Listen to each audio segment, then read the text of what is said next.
Welcome back, my friends. So in the past, we've taken a look at a lot of these Chinese emulation handhelds, and while each one has its pros and cons, varying price points, different compatibility and features, I haven't found one that I'm 100% happy with. Sure, I have enjoyed the Retro Game 300 and the LDK game, but it's not without its faults.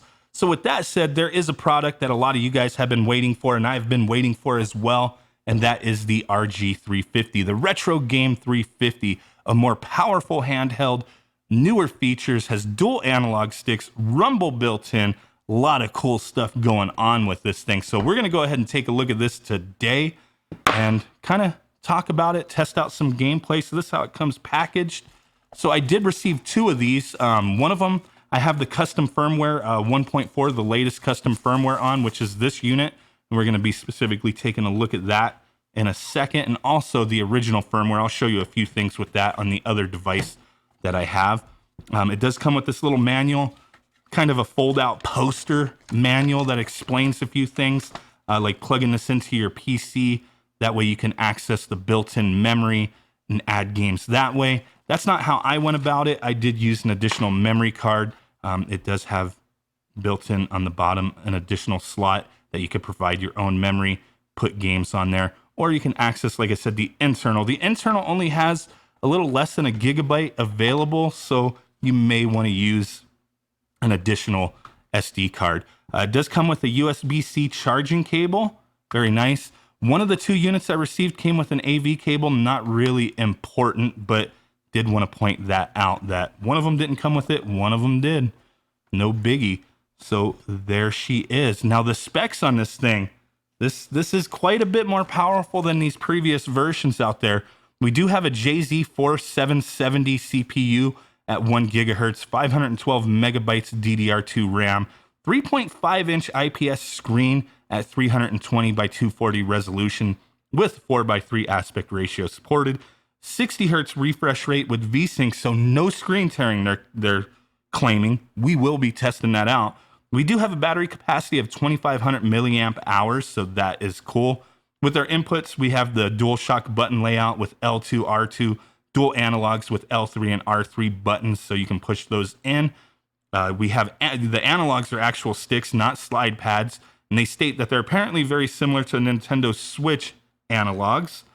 We have shoulder buttons arranged the way they are in the new 3DS, a volume button instead of a wheel, so that's good. USB Type-C connection for our power or for OTG support. You do have two USB ports on there, a mini HDMI jack and a headphone jack. So with the mini HDMI, I have not been able to get either unit that I have with custom firmware or original firmware to display through HDMI. So maybe there's something I'm missing, or I just don't know what I'm doing with that, but that's okay. It's a handheld. We want to test it out playing it as a handheld. So I do have this one with the custom firmware 1.4 going, and then I do have this one with the shipped firmware. So I'll show you a few things with that in a second. With the custom firmware, which is very easy. Before we take a look at this, the one thing you have to do is take the back panel off. If you want to flash the custom firmware, there's 4 screws. Once you take that off, the board will be exposed and there is a micro SD card in the upper left. You take that out and use WinDisk Imager and flash the new firmware to that card, reinstall it, and you are good to go. So there is that. On the custom firmware, unless you re-add it, the game section, there won't be any of the built-in games. On the firmware that it ships with, this is what it looks like straight out of the box. This is how she ships. You do get a handful of games. You can re-add these to the custom firmware if you want. I just haven't done so yet. Wasn't really all that interested in this stuff. But you get things like Free Doom, Cave Story, whatever the heck this is. You get Open Bore, King of Fighters, Open Sonic, which is pretty cool. Streets of Rage Remix. We've tested those things out before. A lot of these games have played fine on previous versions of these systems, and they all do play fine on this as well. Quake plays just great. Very nice with the dual analogs and additional buttons and everything. You get Minesweeper. Holy crap. This one's about to die, so that's why I'm not really showcasing a lot with this one. But that's the difference here. You do have a few different things. Some stuff's in Chinese, even once you set it to English. So, might as well just get that custom firmware on there. So, enough of the shipped firmware. Let's take a look at our custom firmware and test some games. So, with this version, they did fix some things with the custom firmware. They made PlayStation run a little better. But we're going to go ahead and test a handful of games real quick. Just kind of showcase some stuff because I am really impressed with this device so far. The previous devices, if you recall, things like Super Mario Brothers 3 ran, but they ran a little too fast. The music was off. You had a lot of screen tearing going on. And with this version, not happening. I don't know if you could hear those speakers. We do have stereo speakers. It is very loud in my opinion. You could also use headphone jack if you so choose, but these speakers do an excellent job in my opinion. I have had no issues with them. So here we go. Most of the games already, or the systems already have analog set up to use, but in case you don't have it set up or it's not already pre-set up, you just access emulator settings, usually by hitting the power button or start and select at the same time. And then you'll have options like that in settings. Like in here, controller setup, we can change the button layout, turn on analog sticks, that kind of thing. So really cool. But here we go. I mean, I ain't playing no NES with an analog stick, but you can if you want. So what I want to show you here is, if you recall, in all these other handhelds, in Super Mario Brothers 3 right here, you would get screen tearing out the ass, especially on these two block wall type things back here. They would be all ripped up to shreds with the screen tearing. This is running fantastically well in my opinion. It's surprising it's kind of strange. It's not surprising to see Nintendo original NES running well, but on these other devices, it just, things weren't right and they weren't running as well as they should. But on this device, NES runs just fine. I haven't found any issues with most of this stuff. So let's go ahead and take a look at a couple other things real quick. There's original Game Boy running.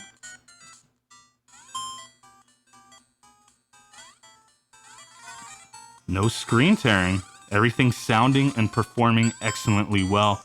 You do have like options here with the bezels and stuff like that. You can go 1.5, smooth, fast, that kind of thing. There we go. Kind of looking at this at an angle, so it's a little difficult for me to play. Just want to display that, hey, these games are running very well. So there's that. Let's exit out. So let's go ahead and check out a Super Nintendo game. Everything on Super Nintendo is running fine. The Super FX stuff, everything is good. On previous devices like this, you would have issues with some games, but on this device, no issues at all. So that's definitely really cool to have, Super Nintendo running fabulously. I mean, it should, right? Runs well on a lot of devices, but some games on these previous devices, just, you would have some issues. But with this, we're not running into any problems.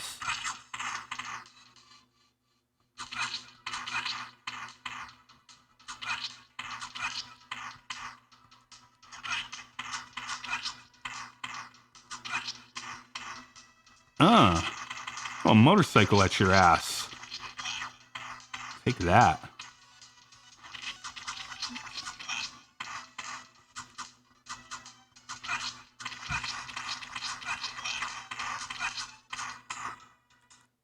Okay, let's go ahead and exit out of there. Take a look at some Sega Genesis real quick, just so you could hear it. Sega Genesis,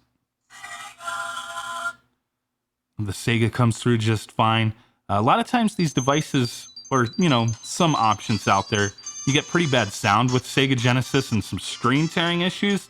With this, we're having no issues. Could use the analog if we choose.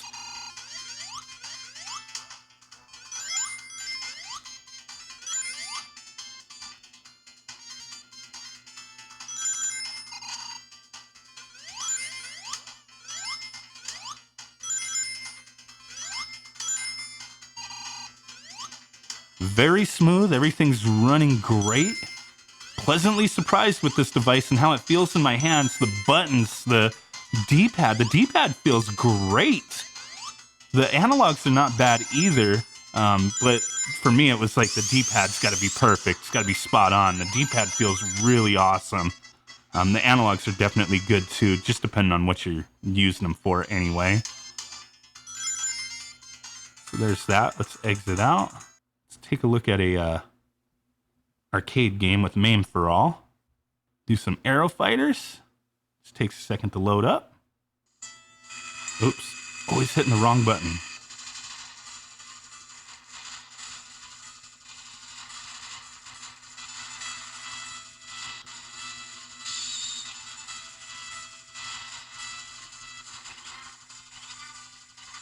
But yeah, arcade stuff, I haven't run into any issues so far.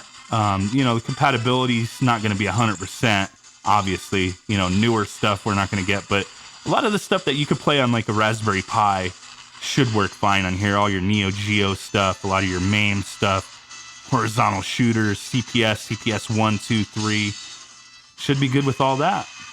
So there's that. Let's take a look at some PlayStation.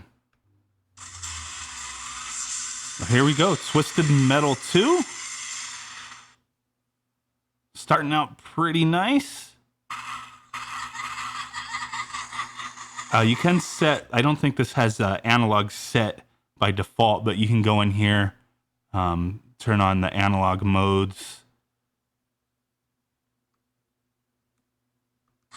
There we go. Cool.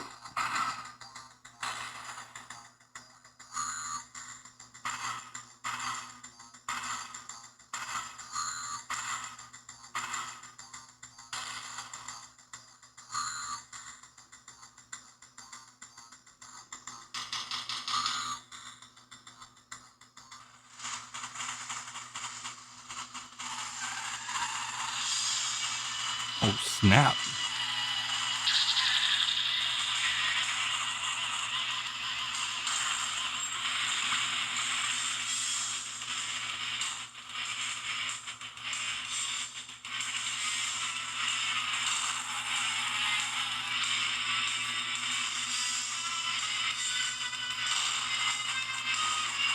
I'm sucking a little bit, but the game is performing very well. Oh, fool. Take that. I've tested a handful of PlayStation games without any issues. Can't say everything runs perfectly, so I haven't tested everything, but the games I have tested so far have worked, which includes games like this, obviously, Tomb Raider, tested out some of the Capcom fighting games, Tomba, Gran Turismo, Ridge Racer.